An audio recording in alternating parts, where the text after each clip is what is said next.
Hi guys, my name's Seb Tudor, I'm the man on the Silver Mountain and welcome back. Now you guys know from all of my other videos that I refer back to this on, that I enjoy my evolutionary psychology and evolutionary biology. You know, it's one of those things that I always go back to as the caveman kind of explanations of, oh well, this is why this is this way and this is why this is that way and this is how the middle ground works and this is what this is this and this that. And it all comes from when we were slugs and all that kind of thing. But there's a study that I came across, which I had to bring to you guys on a day when I'm doing relationship videos because it stands out as a something that kind of supports what I've said, but also gives us some pointers on some things that we can actually work with, that we can potentially do some good with for ourselves and for others. And so as a result, there was a team from Finland and the US that did some bits and pieces in regards to IQ data and in regards to marital status of people.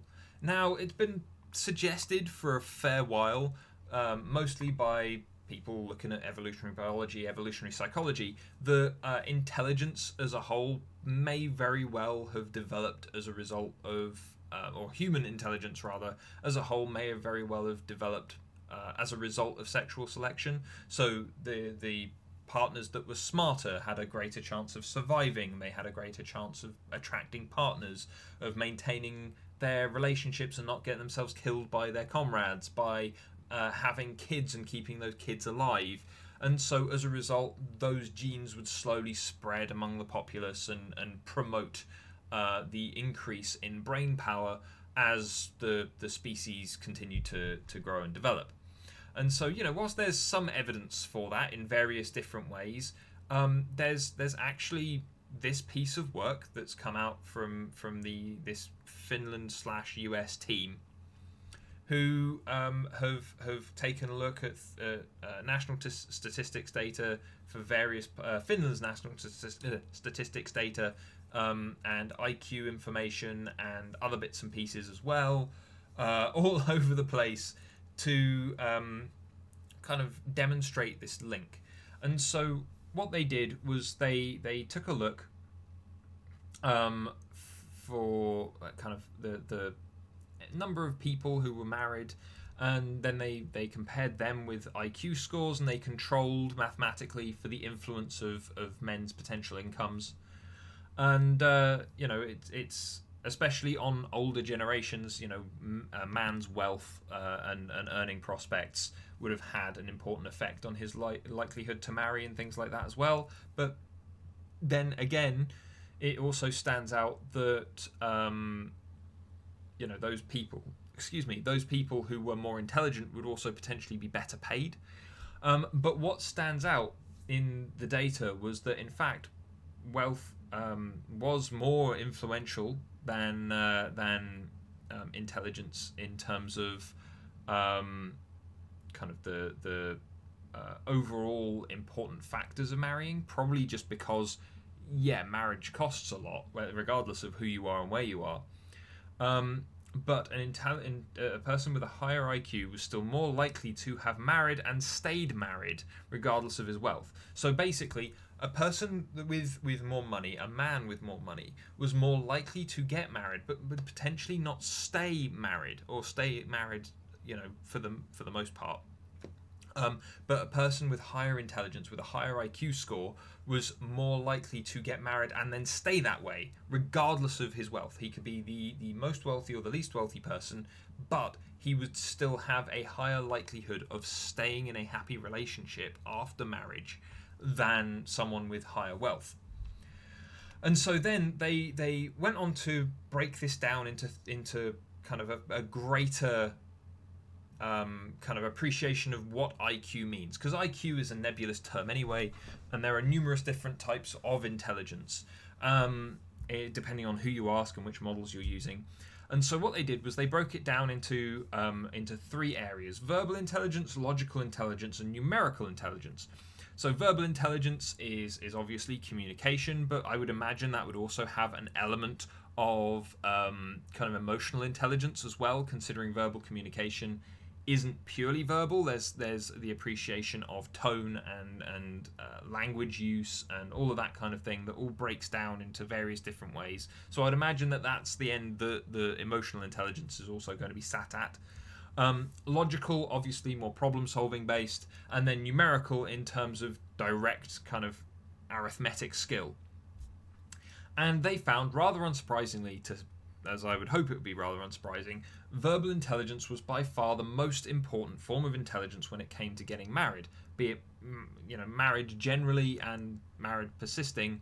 The people who had the higher levels of verbal intelligence were the people that got into stable relationships and then were not only more likely to get married in the first place, but also were more likely to have that marriage, have that relationship persist. Whilst the unfortunate thing for those with the highest arithmetic skill was that those people who were numerically kind of gifted, that those skills, that level, that form of intelligence and that level of intelligence effectively had no effect at all on the various things that they were trying to look into here. So if you were good at maths, then that wouldn't necessarily get you into a relationship. In fact, it would have no effect on whether you would get into one or not. And then on top of that, it would have absolutely no effect on whether you got married or whether you continue to kind of persist in that relationship after the fact. And this, again, it comes down to, as I've said in numerous other videos, communication is key to solid relationships, both in terms of getting into them to one degree or another, but mostly to sustain and maintain them after the fact. So, and as said with the findings, it's that the verbally fluent men are far more able to persuade people into relationships, and then they are also better able to outwit male rivals, but then also they are able to better communicate and maintain stability after the fact, purely because women are highly communicative. Men who can communicate better with them are the ones that can address the problems more readily. They know what the problems are, which means if they've got a higher level of IQ across all three of these areas, verbal, logical, and numeric, then it means that they can take the information from the relationship, the problems, whatever else is being communicated. They can work on it logically, and then if something needs some numeric help, then they can tackle that as well, and they can deal with it effectively. So that it stands out as that being the way to make it more stable and to get into it. But what about those people who don't have high IQ scores? Is there no hope for them? And this is where I'm going to move away from the research and into what I personally try and bring to people when I'm talking about this kind of stuff. IQ and intelligence and things like that. Yes, there is an element of you have what you're born with, but there is so much more to it than that. Think about this. An intelligent person who is naturally intelligent but never goes into their stretch zone, never tries to learn anything, has no ambition, doesn't progress, are they going to be considered intelligent? Because they won't have any information on board. They won't be able to apply any information. There aren't that many genius savants around that can take anything and just do anything. In which case, no. If you've got someone who's got a very, very high IQ to one degree or another, but then doesn't actually do anything with it, they're still not going to be attractive. They're still not going to be practiced in what they're doing. They're still not going to have the skills required to get into a relationship, get married, sustain a relationship, sustain the resources around it, and whatever else. And so the thing that stands out here is you can improve yourself. Read more, learn more. Every day should be a learning experience in some small way. Go out and take classes. Go out and practice, be it practicing your verbal skills, be it practice any skill. The more you learn, the more you train your brain to learn, the more your brain will learn on its own behalf, the more you change your thinking so that every day becomes a learning experience instead of just a drudge. That's all going to help you in this environment. And ladies, I realise that at the moment I'm talking purely about male prospects and things like that.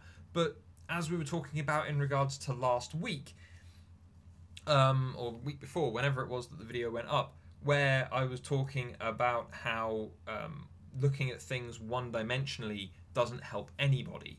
Yeah, especially in regards to these apparently well-qualified women and the dating gap, where they're looking across this gap and going, there are no intelligent, well-qualified men. Simply put, ignore the pieces of paper attached to people, ignore the letters after their name. They don't make up the person. They're a tiny, tiny fraction of whatever that person has done. Interact with those people, because potentially you're going to find someone who has this level of intelligence, ambition, focus, and they are going to be far more able to maintain a stable relationship, maintain the resources around it, and solve problems in it so that you and they can be happy.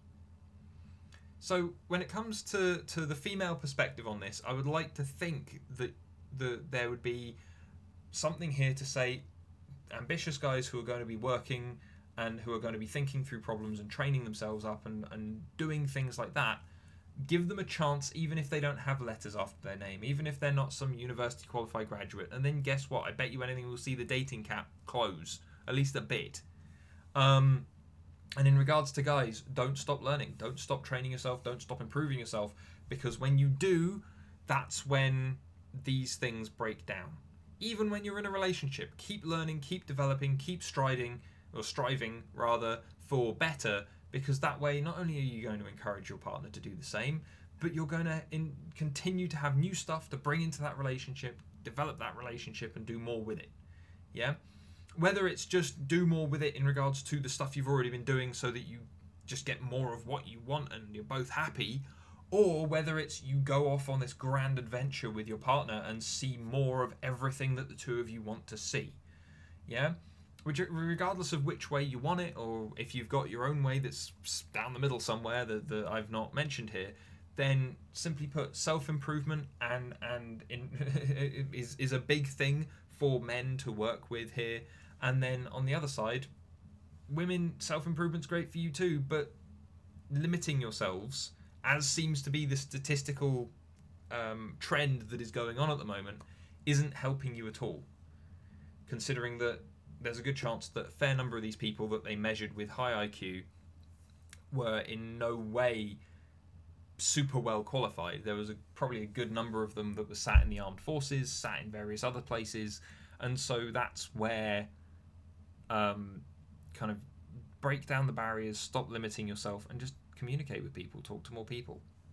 You know, see where they actually come from, what their interests are, and things like that. Take the person as a whole. Don't focus on the letters after their name, because there are a lot of people that don't put their letters after their name, even if they do, because they're pretentious and they're bullshit. But anyway, guys, thank you very much for watching. I hope this has been useful. If you've got any ideas on other ways that this could be useful to people, then, you know, please drop it down below. Again, I found the title of the paper here, which is Types of Intelligence Predict Likelihood to Get Married and Stay Married, large-scale empirical evidence of evolutionary theory, personality and individual differences. But the only place that I could find to actually get the full study was through a paid-for link. And I believe the actual study is going to be better and fully published next year. So I might try and keep an eye on this and try and keep track of it and see what I can do to stick it down in the comments. Not comments, well, maybe the comments, but the description more specifically. But otherwise, guys, if you want to go and search for it yourself, if any of you find a link, drop it down in the comments as well, please. And otherwise, thank you very much for watching, and I'll see you in the video tomorrow. Take care. Thank you very much for watching, guys. If you enjoyed this video or found it interesting or useful, then please drop us a like, share this video, and subscribe for more. And I'll see you in the video tomorrow. Take care.